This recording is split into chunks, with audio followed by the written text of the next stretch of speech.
Hast du dich jemals gefragt, warum wir als Kinder Angst vor der Dunkelheit unter unserem Bett hatten? Es war nicht der leere Raum, es war die instinktive Gewissheit, dass dort etwas sein könnte, das uns sieht, während wir es nicht sehen. Heute lassen wir das Bett hinter uns, wir gehen dorthin, wo die Dunkelheit kilometerdick ist, wo der Druck nicht nur deinen Körper, sondern auch deine Vorstellung von Realität zermalmt. Willkommen in einem Reich, das uns nie gehörte. Stell dir vor, du fällst.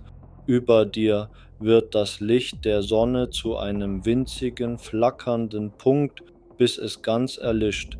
Wir Menschen glauben, wir hätten die Erde erobert. Wir haben Flaggen auf dem Mond gehisst und Sonden zum Mars geschickt, aber die Wahrheit ist, wir kennen die Oberfläche ferner Planeten besser als den Boden unseres eigenen Ozeans. Nur 5% der Tiefsee sind erforscht. Unter uns liegt ein Reich, das 95% unseres Lebensraums ausmacht, und wir sind dort nichts weiter als blinde Eindringlinge. Wir passieren die Grenze von 200 Metern. Hier stirbt die Photosynthese. Es gibt keine Pflanzen mehr. Alles Leben hier basiert auf dem Meeresschnee, einem unaufhörlichen Regen aus organischen Abfällen und den Überresten der Toten von oben. In diesem Dämmerlicht begegnen wir den ersten Phantomen. Der Glaskalmar, fast vollständig transparent, schwebt wie ein lebendes Fenster durch die Nacht. Er ist ein Meister der Tarnung durch Lichtlosigkeit. Aber warum haben diese Wesen Augen, wenn es kein Licht gibt? Vielleicht, um Dinge zu sehen, die wir uns nicht vorstellen können. Ab einem Kilometer Tiefe herrscht der ewige Stillstand. Die Temperatur liegt knapp über dem Gefrierpunkt. Der Druck ist nun 100-mal stärker als an der Oberfläche. Hier wird Licht zu einer Waffe. Der Anglerfisch nutzt eine leuchtende Angel aus Bakterien, um seine Beute in den sicheren Tod zu locken. Aber das wahre Grauen ist seine Fortpflanzung. Das Männchen ist winzig und verschmilzt buchstäblich mit dem Körper des Weibchens, bis es nur noch ein sackartiges Organ ist, das von ihrem Blut genährt wird. Es ist eine Liebe aus reinem Überlebenskampf. Doch es gibt Wesen, die noch raffinierter sind. Der Drachenfisch produziert rotes Licht. In der Tiefsee ist rotes Licht für fast alle Augen unsichtbar. Er nutzt es wie ein Infrarot-Sichtgerät, um seine Opfer zu beleuchten, ohne sich selbst zu verraten. Er sieht dich, aber du siehst ihn nicht. In der Midnight Zone ist Privatsphäre ein Todesurteil. Wir erreichen den Boden des Abgrunds, eine Schlammwüste, die mehr als die Hälfte unseres Planeten bedeckt. Hier herrscht der Tiefsee-Gigantismus. Wesen, die an der Oberfläche winzig sind, wachsen hier zu monströsen Größen heran.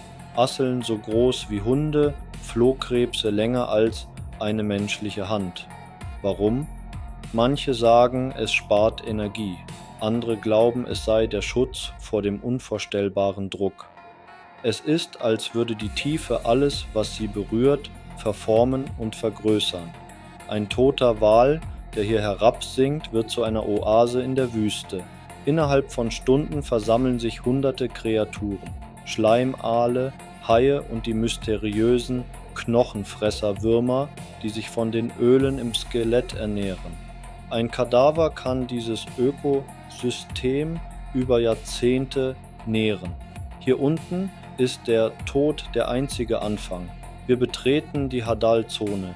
Tiefer als der Mount Everest hoch ist, der Druck hier ist 1000-mal höher als an der Oberfläche, als würde ein Elefant auf deinem Daumennagel stehen.